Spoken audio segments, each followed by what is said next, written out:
وَلَقَدْ يَسَّرْنَا الْقُرْآنَ لِلذِّكْرِ فَهَلْ مِن مُّدَّكِرٍ۔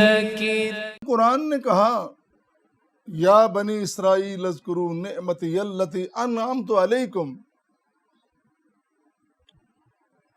تو وہ کون سی نعمت ہے جو قرآن یاد دلا رہا ہے کہ بنی اسرائیل اس نعمت کو یاد کرو۔ محبت سے مخاطب کیا، پیار سے بات کی، پھر ان کو نعمت یاد دلائی کہ اللہ کی نعمت کو یاد کرو۔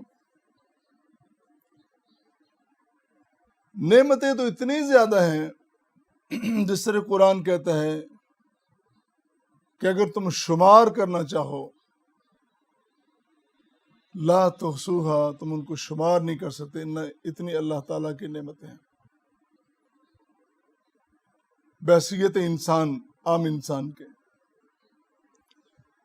لیکن جب امتوں کا تذکرہ آتا ہے تو امتوں میں سے جتنی نعمتیں، جتنی عطائیں اللہ کی طرف سے بنی اسرائیل کو ملی ہیں، عطا ہوئی ہیں، اس سے پہلے اور امتوں کو نہیں ہیں۔ اور ان پہ بڑی نعمت یہ بھی ہے کہ فضلتکم علی العالمین، اللہ فرما رہے ہیں بنی اسرائیل کہ میں نے تمام جہانوں پر تمہیں فضیلت دی ہے۔ جب یہ جملہ ہمارے سامنے آئے گا تو یہ بات ذہن میں رہنی چاہیے کہ فضلتکم علی العالمین جب رب نے کہا ہے تو تمام جہانوں سے مراد یہ امت اس میں شامل نہیں۔ اس امت کے آنے سے پہلے جتنی پہلے امتیں تھیں ان میں اللہ نے فضیلت دی ہے، ورنہ آخری پیغمبر جناب محمد مصطفیٰ صلی اللہ علیہ وسلم کی جب امت آ گئی تو یہ امت سب سے بہتر امت ہے، یہ امت آخری امت ہے، اس کا اعزاز اور اکرام تمام امتوں سے زیادہ ہے۔ اور اس نعمت کا تذکرہ حضرت موسیٰ علیہ السلام خود بھی کر رہے ہیں، جس کی نشاندہی قرآن نے کی ہے۔ وَإِذْ قَالَ مُوسَىٰ لِقَوْمِهِ يَا قَوْمِ اذْكُرُوا نِعْمَةَ اللَّهِ عَلَيْكُمْ إِذْ جَعَلَ فِيكُمْ أَنْبِيَاءَ وَجَعَلَكُمْ مُلُوكًا۔ موسیٰ علیہ السلام نے اپنی قوم سے کہا، اے میری قوم، اللہ کی نعمت کو یاد کرو، وہ نعمت جو اللہ نے تمہیں عطا کی ہے کہ تمہاری قوم میں سے، اس نسل میں سے اللہ نے انبیاء کرام کو مبعوث کیا، وَجَعَلَكُمْ مُلُوكًا، اور بادشاہ بنائے۔ اور ایسے بادشاہ بھی ہیں کہ جو ساتھ نبی بھی تھے، جس طرح حضرت سلیمان علیہ السلام، حضرت داؤد علیہ السلام ہیں۔ کتنی بڑی بادشاہت ان کی، کتنی عظیم نبوت ان کی، کتنی عظیم سلطانی ان کی، یہ اعزاز بھی بنی اسرائیل کو ملتا ہے۔ اور پھر یہ بھی فرمایا وَآتَاكُمْ مَا لَمْ يُؤْتِ أَحَدًا مِّنَ الْعَالَمِينَ، اے میری قوم بنی اسرائیل، اللہ نے تمہیں وہ نعمت عطا کی ہے جو کسی اور نعمت کو تم سے، اور کسی قوم کو اور کسی نسل کو تم سے پہلے نہیں ملی۔ کتنا بڑا اعزاز ہے۔ اور پھر سورہ مائدہ میں ہی یہ بھی فرمایا وَبَعَثْنَا مِنْهُمْ اثْنَيْ عَشَرَ نَقِيبًا، اور تم میں سے، اے قوم، تم میں سے یا اس قوم میں سے اللہ تعالیٰ نے 12 نقیب، 12 سردار بنائے۔ موسیٰ علیہ السلام جب سب بندی کر رہے تھے نا، عامروں اور جابروں سے، جبابرہ سے ملنے کے لیے، ان سے لڑنے کے لیے، ان کے مد مقابل کھڑا ہونے کے لیے، تو اس وقت 12 سردار بنائے۔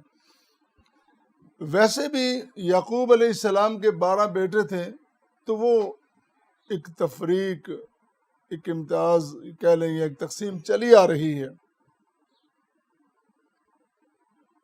اور جب موسیٰ علیہ السلام کو دریا میں سے راستہ ملتا ہے، اس وقت بھی انہیں ہر قبیلے کو علیحدہ علیحدہ راستہ۔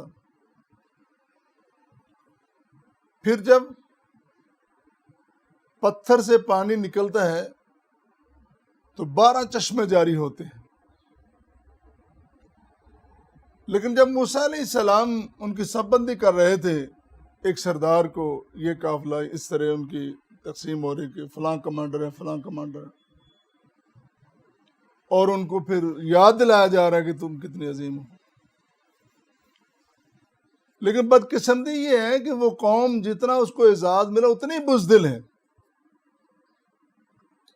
جب انہیں کہا گیا کہ اپنے سرداروں کی قیادت میں آگے بڑھو، تمہارے لیے فتح منتظر ہے تمہاری، کہنے ہم تو ایسے نہیں جائیں گے۔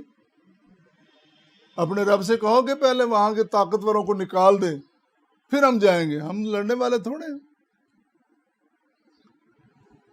یہاں ایک بڑی خوبصورت بات ہے کہ سب سے بہتر نعمتیں عطا اس قوم کو ہوئیں، حتیٰ کہ آسمان سے من و سلوہ بھی نازل ہوا، سونے کے لقمے کھا کر۔ چاہیے تو یہ تھا نا کہ وہ شیر کی طرح دھاڑتے، لیکن نہیں۔ کمال کی بات ہے کہ پیغمبر آخر الزمان جناب محمد مصطفیٰ صلی اللہ علیہ وسلم جب صف بندی فرما رہے ہیں، اس طرح آپ کے سامنے وہ لوگ بیٹھے جن کے پاس ہتھیار بھی پورے نہیں، جن کے پاس یونیفارم پوری نہیں، جن کے پاس خوراک پوری نہیں، جو چند نوالے، پوری بھوک نہیں مٹتی چند نوالے کھا لیں، ان کو مخاطب ہیں، بھئی کیا کرو گے؟ میدان جنگ میں اترنے والے ہو؟ اللہ کہنے لگے بھیا کا آواز، ہم لڑ جائیں گے، مر جائیں گے، ہم قوم موسیٰ کی طرح نہیں کہ اپنے پیغمبر کو کہیں کہ تو لڑ اور تیرا خدا لڑے، ہم تو یہاں بیٹھے کھانے والے ہیں۔ نہیں، ہم اتنی بے جگری سے آج لڑیں گے کہ قیامت تک آنے والی نسلیں یاد کریں گی کسی قوم نے لڑائی کی تھی۔ اللہ، کتنی بڑی تربیت اس قوم کی، اور کتنے عظیم جو ہمارے آباء و اجداد ہیں، جس پہ ہمیں فخر ہے۔ ہمارے آباء و اجداد کتنے نفوس قدسیہ تھے، کتنے اللہ کے قرب کو پانے والے، کتنے اعزاز کو پانے والے تھے۔ اور پھر کبھی کبھی ہمیں شرم بھی آتی ہے، اللہ وہ کیا تھے اور ہم کیا ہیں، ہماری نسبت کن کے ساتھ، اور آج ہم کس تفریق میں پڑے ہوئے، کس تقسیم میں پڑے ہوئے، کس حالت میں گرے ہوئے، کس پستی میں گرے ہوئے۔ اس قوم کو بڑی نعمتیں ملیں، اللہ نے اس قوم کو فرعون کی اس کے ظلم سے نکالا۔ وہ جو قوم کے بچے ذبح کر رہا تھا، وہ جو قوم کو ختم کر رہا تھا، اس سے نجات دلائی، سمندروں میں راستے پیدا کر دیے، پتھروں سے پانی نکال دیا، آسمان سے من و سلوہ نازل کر دیے، اور ایک بہترین تاریخ سے وابستہ بنایا۔ لیکن جتنے اعزازات ملے، سورہ مائدہ میں آتا ہے، اتنے بڑے اعزازات پا کے بھی وہ قوم بدترین قوم ثابت ہوئی، ریت کی دیوار ثابت ہوئی، بزدل اور مکار ثابت ہوئی۔ اتنی مکار قوم کہ اپنے نبی کی بات نہیں مان رہی۔ اپنے نبی ان کے موسیٰ علیہ السلام ان کو بار بار کہہ رہے ہیں کہ میں تمہارا نبی ہوں، میں تمہارا رسول ہوں، میری بات تو مانو۔ ان کی بات بھی نہیں مان رہے، نہ اپنے آبا کی قدر کی، نہ اپنے پیغمبر کی قدر کی، نہ اللہ کی نعمتوں کی قدر کی، اسی لیے نسیم منسیہ ہو گئے۔